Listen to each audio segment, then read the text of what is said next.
Right, now this is a story, it got us all talking. Basically, it's a mum has demanded that her 14-year-old son be allowed to smoke an e-cigarette at school because apparently she wants to help him wean him off his e-cigarette habit. He's got a 10-a-day habit. The school have said he's not allowed to have the e-cigarette on the premises as they have a duty to prevent other children from copying him.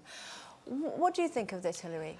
I think that if they're clever, because I think children still do, and will always experiment behind the bike sheds, in the toilets, the girls' toilets, the boys' toilets, at lunchtime, at breaks, playtime or whatever. And there always are going to be youngsters that will try to smoke.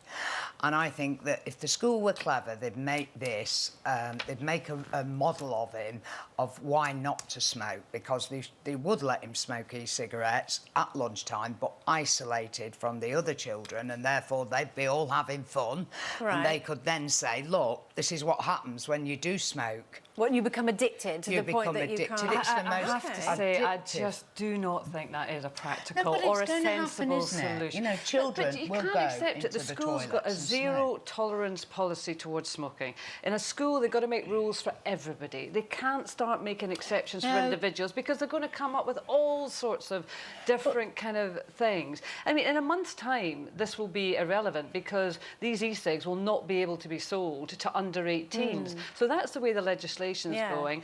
I mean, I have to say it's up to the mum to parent this. Kids can buy them anyway. I assumed that they were just at the moment they're not. I mean, this is a parenting job. You know, frankly, if it was the school and the school wanted to set an example on why not to start smoking, then there's a good example if they isolated him, etc. And it possibly could stop him as well. But I've little time for the parents or the mother that goes to school and demands that he be allowed to smoke an e-cigarette or condoning the fact that he smoked. But you could get somebody saying my son started to take a wee drink, and if he doesn't have a wee drink at break time, then, you know, he finds it difficult. Can he sit at lunchtime and have a wee half cider? I mean, you know, how far does it go? And the thing is, he's obviously gone from being addicted to cigarettes.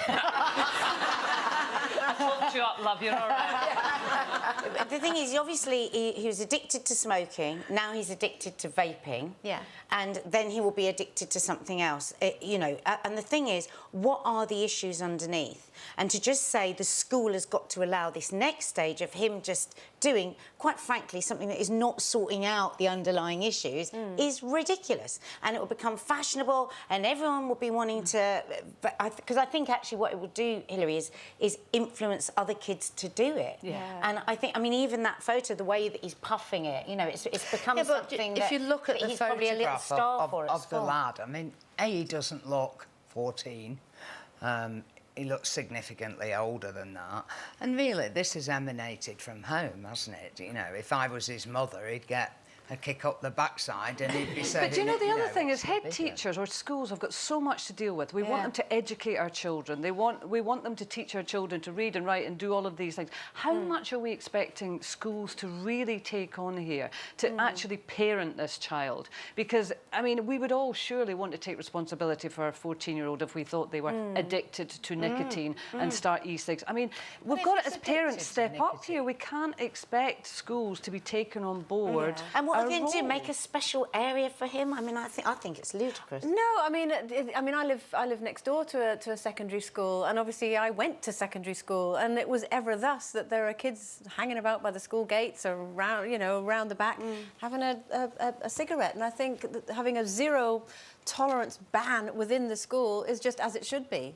Yeah. You know, within school, you can't say, well, it's all right for him because he's a bit addicted to it, but the rest of you can have to go and sneak off behind the bike sheds because that's what's going to happen.